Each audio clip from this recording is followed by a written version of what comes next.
Today on the Towson University Newscast. Policy changes regarding the storage of scooters correlate with a spike in thefts, how the thefts are affecting students, plus, a vital campus resource is seeking more awareness and welcoming increased student usage, and campus athletic facilities will be receiving major changes in the coming year. With those stories and more, the Towson University Newscast starts now.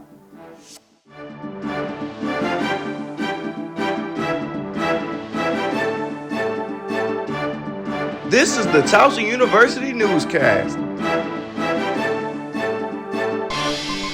Hello, Towson University. I'm Edwardina Beeko, and this is the Towson University Newscast. Our top story focuses on the surge in e-scooter and e-bike thefts, raising safety concerns among students who rely on them to get around campus. George Brewah has the story. Towson University isn't a stranger to electric scooters and bikes. But after a new policy that has passed preventing students from parking their scooters indoors, it has raised the risk of them being stolen. So with the new policy that was passed, I don't know if you guys are familiar with it, due to the scooters having the lithium battery in it, they're not allowed to be brought into the dorms. So the residence halls are not allowing the scooters to be brought in. So they're having to be locked up outside, on the bike racks that are provided. So we've seen a large number of e-bikes and electric scooters being stolen since the beginning of this semester. With the rising trend of more e-bikes and scooter thefts on campus, it is having a negative effect on students who are victims of these thefts or are worried about becoming a victim. I would say it would impact me a lot because I usually use it to get to work. So I would have to wake up at an earlier time to go to my job, and that would really mess up my schedule because I'm used to waking up at a certain time. But then I will also have to walk to classes, and that would personally affect me because I have flat feet and it hurts to walk most of the time. Towson University Public Safety is advising students and faculty members to keep a vigilant eye for any suspicious activity going on around campus. Reporting from Towson University Public Safety, I'm George Brewah, TUN. Thank you, George, for that insightful report. Towson students will now have a little extra time to grab their mail. The campus post office in the University Union has expanded its hours, adding Saturday from 11 a.m. to 2 p.m. The change comes after the university noticed most students pick up packages during peak midday hours. The trial will run through December, and officials say they'll decide afterward if weekend hours will continue into the spring. For now, students can expect quicker lines, more flexibility, and fewer missed packages. A hidden resource gem on campus is seeking recognition and student traffic. Ava Blanc has the story to help bring that goal to life. The Basic Needs Hub is an on-campus student resource that aims to provide essentials for students in need. Located next to the Residence Tower, the Hub is striving for more student recognition to help support as many students as possible. Employees at the Hub are looking for deeper contact and promotion from the student body. I know we have our efforts, but we can only do so much, and our name really doesn't get thrown out there, The Hub lets students and staff take up to 10 items per week. Along with food, the Hub also offers clothes and toiletries. If you run out of funds or meal plans, swipes, I feel like you do need to know about this place because they sometimes have free produce like eggs, protein, vegetables, if you want to be on a strict diet as well. Because sometimes at the dining hall, it's very hard to stay on a certain type of diet. The Hub also accepts donations of unused food and other essential items. The Hub is open Monday through Thursday, 10 a.m. to 6 p.m., and Fridays by appointment only. For more information, email thehub@towson.edu. I'm Ava Blanc, reporting from the Hub, TUN.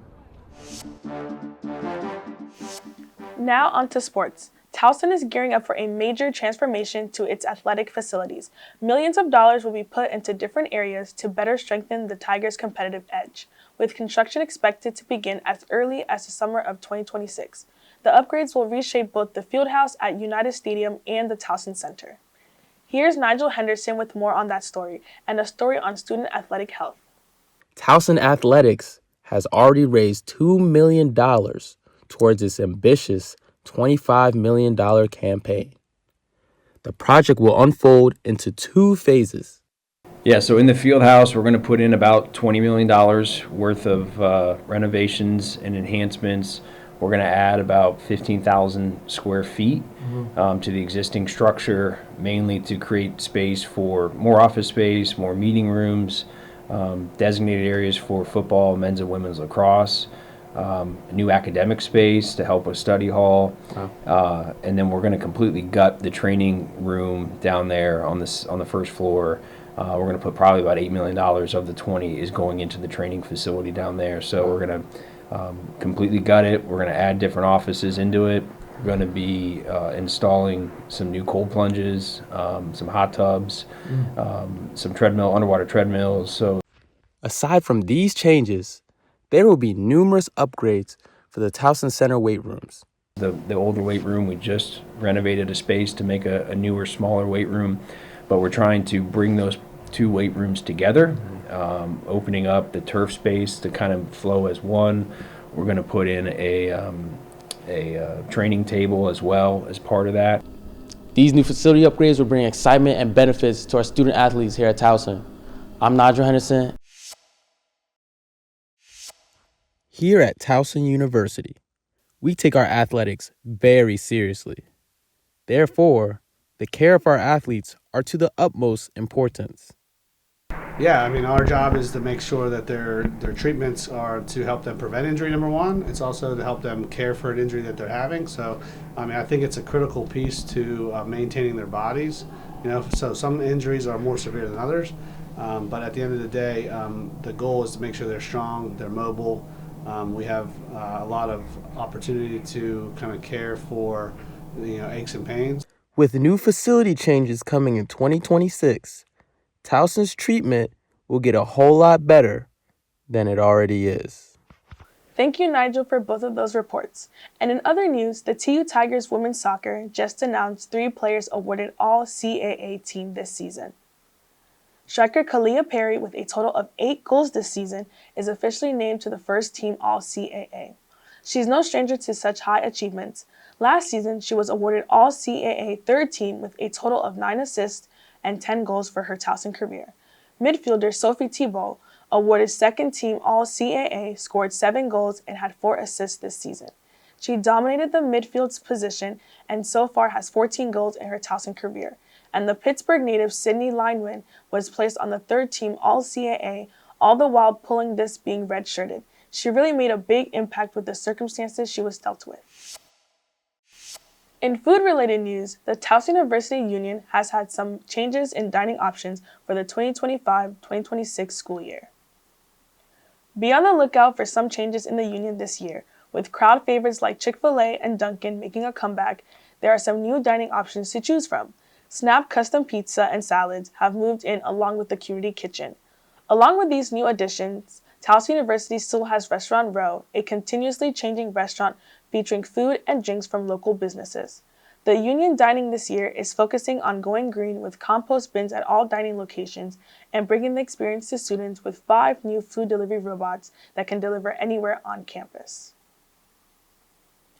A new bakery and cafe has opened near campus, providing students and locals a new spot to try. A new spot for coffee and pastries is now open in Towson. Paris Baguette just cut the ribbon on its latest bakery cafe at Towson Row. The shop is serving up freshly baked breads, croissants, and cakes. They also offer a full coffee and espresso bar. The Towson location features a bright, modern dining space where customers can sit, study, or grab a quick snack. It's one of the several Paris Baguette stores expanding across Maryland. With the fall semester coming to a close, students must plan their classes for the upcoming spring semester and the rest of their college career. Here's Sabrina Tevolini with more on the class enrollment. Course registration is underway at Towson University, and before students can select their classes, they must meet with their advisors to review degree requirements and to clear any registration holds. These meetings help students stay on track for graduation and ensure they're meeting both major and core curriculum requirements. Normally your advisor will email you. That's how I got in touch with my advisor. She emailed me. We scheduled a meeting. I actually have to meet with her today at 2:40. So we'll do that. She'll look over my classes, tell me if I'm good or not, tell me if I need to change anything. She'll lift the hold, and then come next week when I have to pick my classes, I should be good. After their advising meeting, students can register for classes online. The day you get to enroll depends on the number of credits you've earned. The more credits you get, the earlier enrollment appointment is, unless you're in the honors college, or you have an accommodation. So that means that getting into the courses you want to get into becomes less and less competitive as you move up from upperclassman to a senior in terms of number of credits. Towson uses this approach to prioritize students who are closest to graduating, giving them earlier access to the courses they need. For underclassmen, that can mean more competition and fewer open spots in required classes. As the weather gets colder, students' attention is being turned towards spring semester and signing up for their new classes. Reporting from Legacy Walkway, this is Sabrina Tevolini with TUN. Thank you, Sabrina, for that report.